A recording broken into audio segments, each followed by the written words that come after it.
Ok, voltamos aqui para falar propriamente dito do Apocalipse de João. Nós temos falado do Apocalipse de Jesus e das revelações que ele falou sobre o fim das coisas. E agora vamos falar propriamente do Apocalipse de João. É importante salientar que existiu, e ainda existe, vários apocalipses, várias revelações. Por exemplo, tem Apocalipse de Paulo, Apocalipse da Virgem, Até a Virgem Maria tem um Apocalipse. Tem o Apocalipse de Pedro, Apocalipse de Tomé, Apocalipse de Tiago. Todos estes foram vetados pelos concílios porque eles foram considerados apócrifos. Mas o Apocalipse de João, o maior e mais bem elaborado dentre eles, foi canonizado, aceito pelos líderes religiosos e inserido no compêndio da Bíblia lá no finalzinho do Novo Testamento. Vale salientar que o processo construtivo da formação da Bíblia, ela é um ato dos religiosos. As escritas, as chamadas escrituras, elas são aleatórias em diversas fases de tempo, mas a Bíblia agrupada como você tem hoje aí na sua mão, nem sempre ela foi assim. Eram cartas aleatórias que depois os homens foram formando e tiveram uma dificuldade enorme em fazer isso, durou mais de 1500 anos, até que ela se completasse, porque um livro era escrito numa determinada cidade e época, outro em outro, enfim. Mas aí formaram a Bíblia. Então quem formou a Bíblia, as pessoas pensavam, foi Deus que formou a Bíblia. Quem formou a Bíblia foram os homens. O processo canônico era um grupo de religiosos, nos chamados concílios, ou nas missas, nas igrejas. Chegava uma carta para eles, eles liam uma carta, e aí começavam a analisar se ela podia ser inserida na Bíblia de hoje ou não. Senão eles descartavam, e era chamada apócrifa, o apócrifo.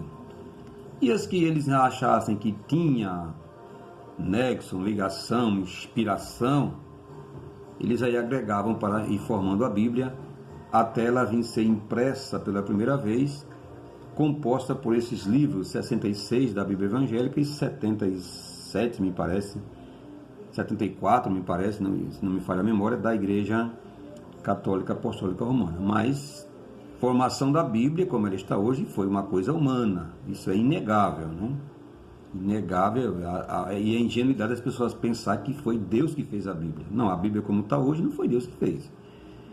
Os homens decidiram o que entrava e o que ficava de fora da Bíblia que você tem lá na mão hoje. Então não vamos ser aqui ingênuos nem crianças para aceitar isso como uma verdade absoluta. Entendeu? Mas e o Apocalipse de Paulo, de Pedro, Tomé, ficaram de fora desse processo. Só o de João que foi aceito. Entretanto, algumas peculiaridades despertam a desconfiança dessa canonização do Apocalipse de João. Mesmo tendo sido aceito hoje como irrevogável, inerrante, canônico, enfim. Mas tem algumas coisas aqui no Apocalipse que nos deixa, como se diz, de cabelo em pé. Principalmente o Jesus apresentado no Apocalipse. No capítulo 6, versículo 16, está escrito assim: E diziam aos montes e aos rochedos, cai sobre nós, e escondei-nos do rosto daquele que está assentado sobre o trono, e da ira do Cordeiro. Então, olhe bem o que é que as pessoas dizem ali. Montes, rochedos, caiam sobre nós, para que possa nos esconder daquele que está sentado sobre o trono. Primeiro que se um monte cair sobre uma pessoa, não vai esconder, vai matar. Então a gente já começa a ver aí uma hipérbole, um exagero, nessa uma coisa meio que fantasiosa. Como é que eu vou pedir para um monte cair em cima de mim para me esconder de uma pessoa? E segundo, Se Jesus é onipotente, onipresente, onisciente, não tem lugar que você corra que possa se esconder da presença dele. Então, é uma infantilidade você criar frases dessa e querer que isso seja tomado como literal. Então, para mim, isso é figura, já começa as figuras e uma hipérbole, um exagero, né, de afirmações como essa. Mas vamos considerar que isso seja um fato literal, que é assim. Aí Jesus aparece aqui nessa citação irreconhecível. Por que ele aparece aqui irreconhecível? Ele aparece bem diferente do que demonstrou em vida um Jesus de tanta compaixão pelas pessoas. Agora ele metia medo nas pessoas. As pessoas queriam fugir dele, inclusive fugir da ira dele. Então ele aparece aqui como um Deus irado. Você sabe que uma pessoa irada é pronta para destroçar, para matar, para rasgar. Então ele aparece aqui com a ira, né? Aquela ira. E eu fico me perguntando como é que um Deus considerado perfeito possa deixar ser alcançado pela ira. Como é que a ira se cria dentro de Deus? Se Deus é a perfeição, se Ele é o modelo, se eu fico irado, eu estou errado. Se eu pratico coisas usando a ira, eu estou errado. Eu vou perder a salvação. E por que Deus tem o direito de ficar irado e proibir que eu fique irado? Porque a ira é uma obra da carne. Então Deus é espírito. Como é que explica essa dualidade, essa bipolaridade? Como é que Jesus aparece lá em Mateus dizendo uma coisa e dizendo que Deus é assim, do jeito que ele está dizendo, e aqui ele aparece esboçando uma ira tão poderosa que as pessoas têm medo dele e querem se esconder dele, mesmo não podendo. Se a gente for comparar com Jesus que apareceu lá em Mateus, vamos ver que há uma mudança repentina, imediata e brusca no caráter de Jesus. Quer ver uma coisa? Mateus capítulo 5, versículo 43. Ouviste que foi dito: amai o teu próximo e odiarás o teu inimigo. Então, isso foi dito lá na escritura antiga pelos rabinos, pelos mestres, na lei de Moisés, que também era considerada lei de Deus, na tradição, no Talmud, enfim, o que foi dito aos antigos. E o que é que foi dito aos antigos? Amarás o teu próximo e odiarás o teu inimigo. Então é aqui uma relação de amor e ódio, uma bipolaridade. Eu deveria dar o meu amor só para o próximo, mas ao meu inimigo, fogo, castigo, enfim, eu não tinha a obrigação de amar o meu inimigo. Isso é o que foi dito lá aos antigos. E Jesus está reprovando esta dupla, essa bipolaridade, essa duplicidade de caráter. Ele está reprovando. Ou seja, ele não está aceitando que as pessoas sejam assim, que amem só os seus amigos e que odeiem os inimigos. E como é que ele pode reprovar uma coisa que ele agora está praticando em Apocalipse? Concorda comigo que está havendo aí uma dualidade negativa? O versículo 44 ele vai dizer: eu, porém, vos digo, amai os vossos inimigos, bendizei o que vos maldizem, fazei bem aos que vos odeiam. Espera aí. Fazei bem aos que vos odeiam. Então ele está dizendo isso para mim, que eu devo fazer bem a que me odeia. E ele não tolera as pessoas que não guardam os seus preceitos, ou que não seguem suas diretrizes. Ele vem contra eles com ira e furor, a ponto dessas pessoas querer se esconder da ira do Cordeiro. Então nós vemos aqui um Jesus bem diferente daquilo que ele se apresentou lá em Mateus. E diz: mas orai pelos que vos maltratam e vos perseguem. Agora, o impressionante é o que vem a seguir: para que sejais filhos do vosso Pai que está nos céus. Gente, ele está pedindo para que as pessoas imitem o Pai, para que se torne de fato filho. E quando é que uma pessoa se torna de fato filho? Quando ela é igual ao Pai. Então, filho é aquele que é igual ao Pai. E ele está me pedindo aqui para eu me tornar igual ao Pai, igual a Deus. E como é que Deus é, segundo o conceito ampliado de Jesus? Deus ama os inimigos. Deus não maldiz, não amaldiçoa quem odeia ele, nem quem persegue ele. É assim que Jesus apresenta o caráter definitivo e único de Deus.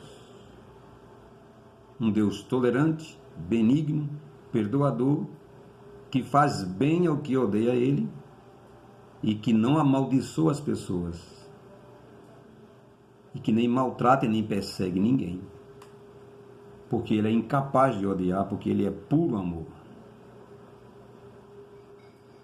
O 45, porque o Pai, segundo Jesus, Deus, faz que o sol se levante sobre maus e bons e a chuva desça sobre justos e injustos. Ótimo! Esse é o Deus que eu creio. É o Deus que eu acredito.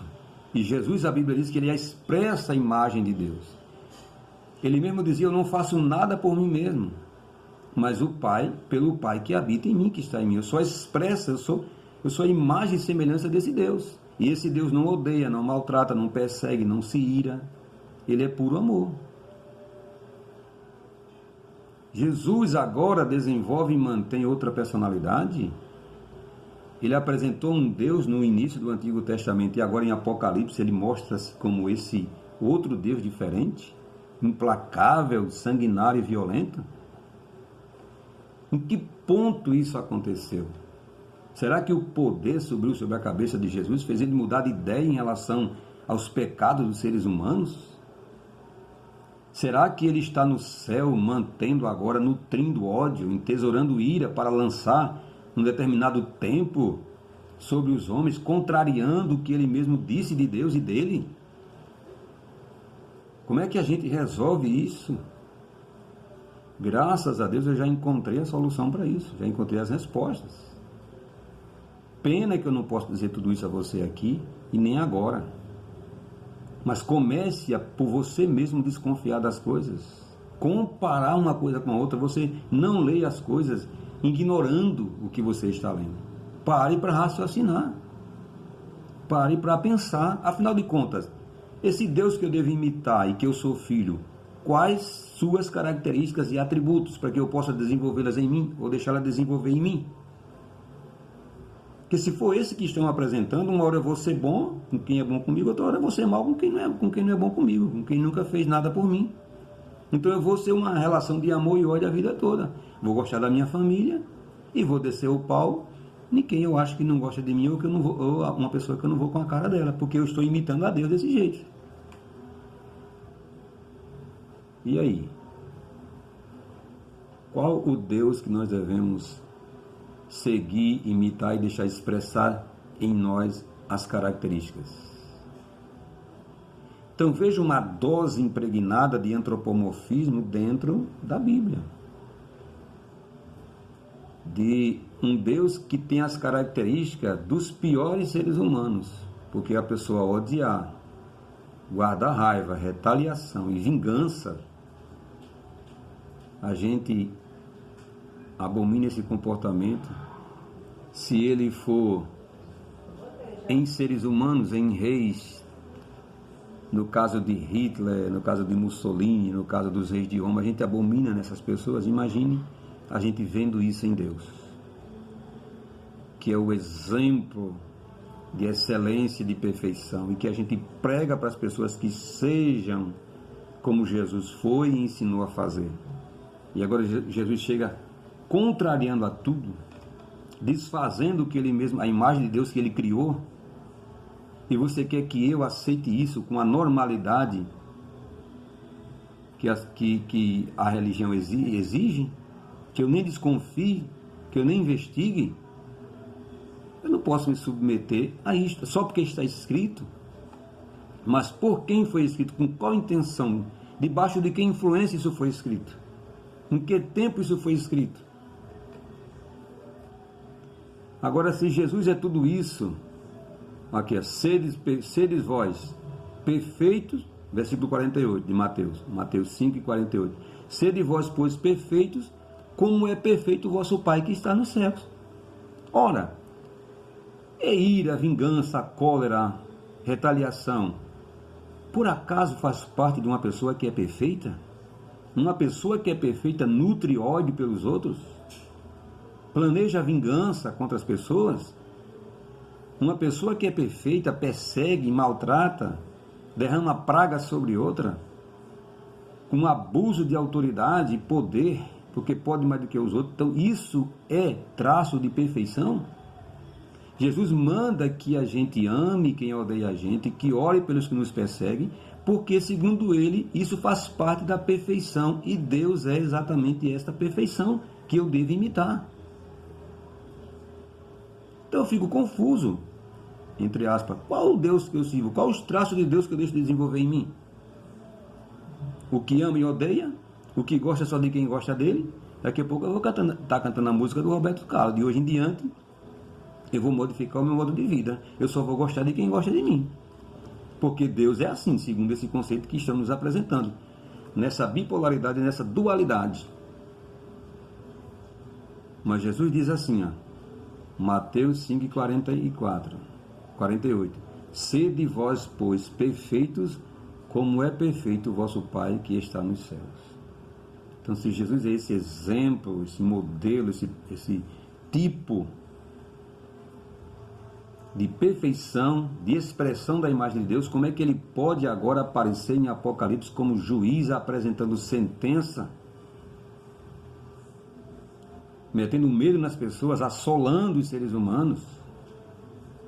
Por nenhum motivo ele poderia fazer isso, porque ele mesmo disse de Deus, que Deus não persegue, não maltrata, não odeia, nem quem odeia ele, porque é impossível que um sentimento humano alcance um ser perfeito como Deus. Nada que os homens venham a fazer pode influenciar o sentimento mais puro que é Deus. Coloque isso na sua cabeça.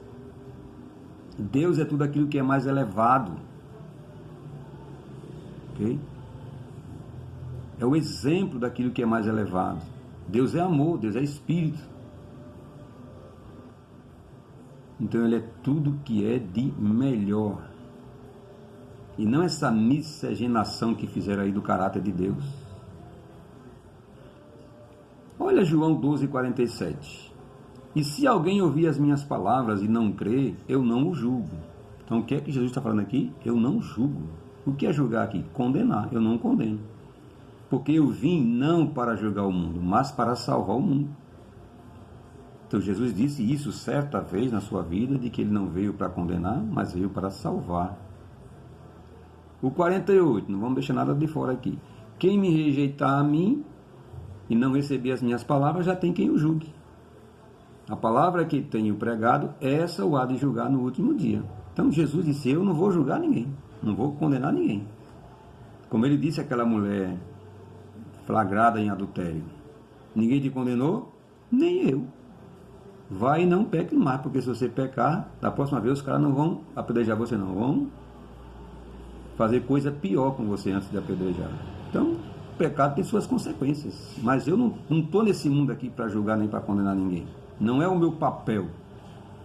Eu não vim com essa missão. A minha missão foi de salvar. Agora, quem vai julgar é a palavra. Eu não vou julgar ninguém. Eu não vou condenar ninguém.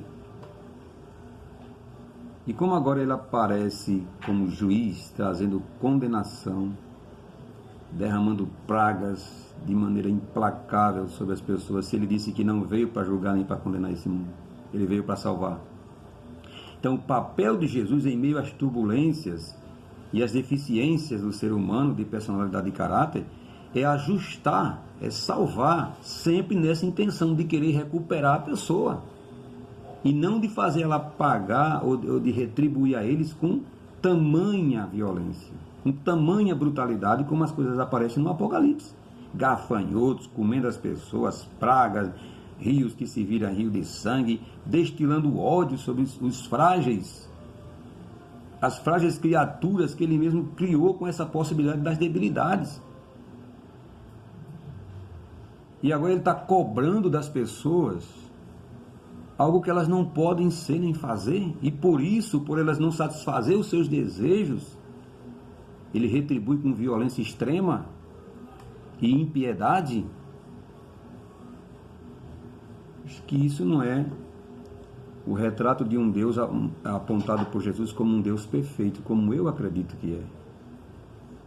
Então os seres humanos acabaram pelo antropomorfismo atribuindo a Deus as suas características que eles gostariam de expressar e que algum deles já expressavam: a retaliação, a vingança, o repúdio, o ódio aos que pensam diferente deles. Isso é fruto da mente poluída do ser humano e não pode ser fruto de uma mente perfeita e elevada como é a mente de Deus. Jesus parece aqui mudar de personalidade na mão de cada escritor da Bíblia. Só pode ser isso. Ficou um pouco longo a nossa conversa. Daqui a pouco voltaremos para a complementação deste vídeo.